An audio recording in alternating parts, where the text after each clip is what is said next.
Topic: Public Wi-Fi dangers and man-in-the-middle attacks. Imagine you're sitting here, enjoying your coffee.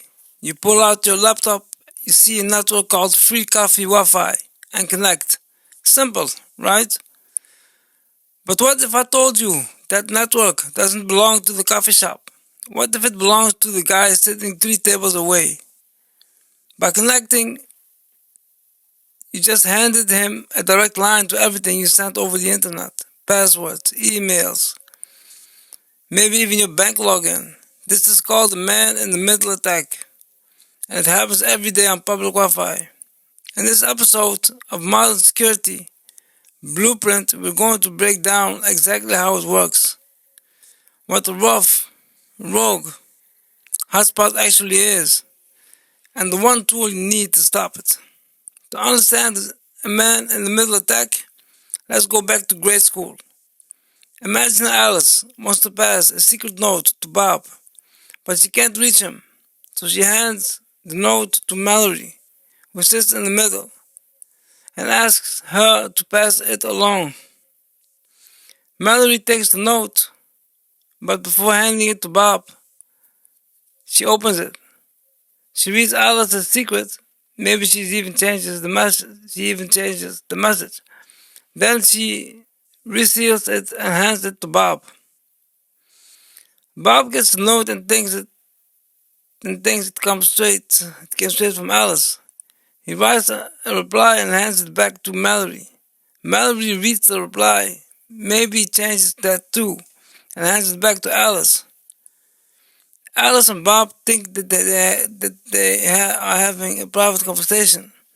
In reality, Mallory controls the entire flow of information.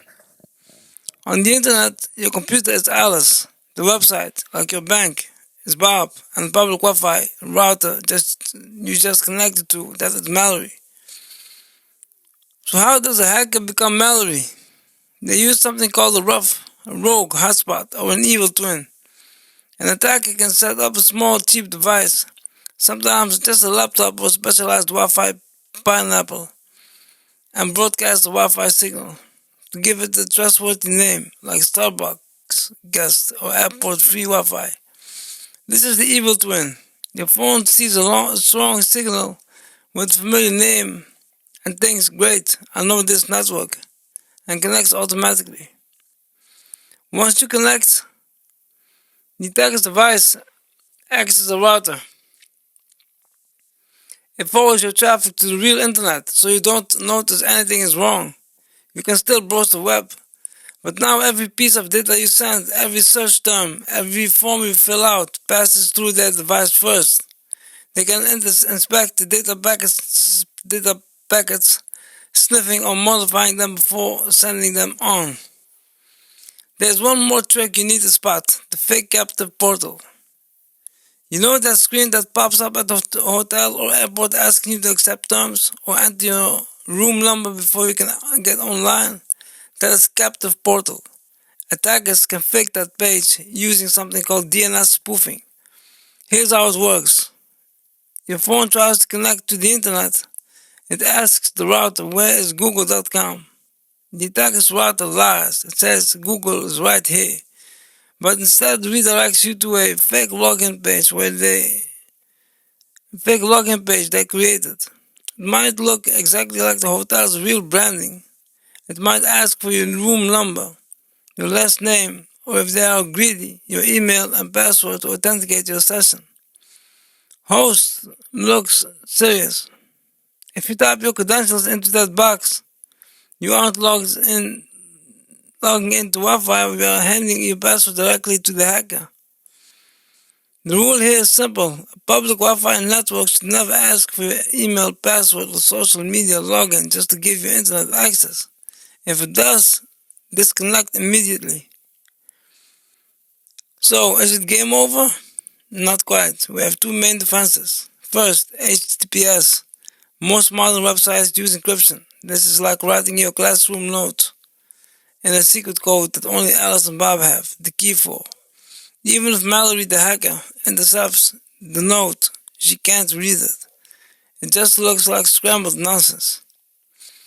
Always look for the lock icon in your browser's bar. If a site says not secure or uses HTTP, never enter personal information on public Wi-Fi. Second, and most importantly, use a VPN, virtual private network. A VPN creates an encrypted tunnel between your device and a secure server on the internet. It encrypts everything, leaving your computer not just the website traffic. If you use the VPN on a Rogue Hotspot, the attacker can see that you are sending data, but they can't see what it is. It's total gibberish to them. So to recap, when you connect to public Wi-Fi, you are trusting a stranger's hardware with your data. Here's your security checklist for the next time you are at the coffee shop or airport. Don't bank on public Wi-Fi. Save sensitive transactions for your cellular data or home network. If you have a hotspot on your phone, use that instead. It is almost always more secure. Use a VPN. If you must use a public Wi-Fi, turn on your VPN before you log into anything sensitive. It wraps your data in an encrypted tunnel that even a rogue hotspot can't penetrate. Watch out for strange login pages. If a free Wi-Fi network asks for your email, password, or social media login, disconnect immediately. Real networks don't need that. Forget the network. When you are done, go into your settings and tell your device to forget this network. This stops your phone from automatically shouting, "Are you there?" to every rogue hotspot in the future. Host smiles.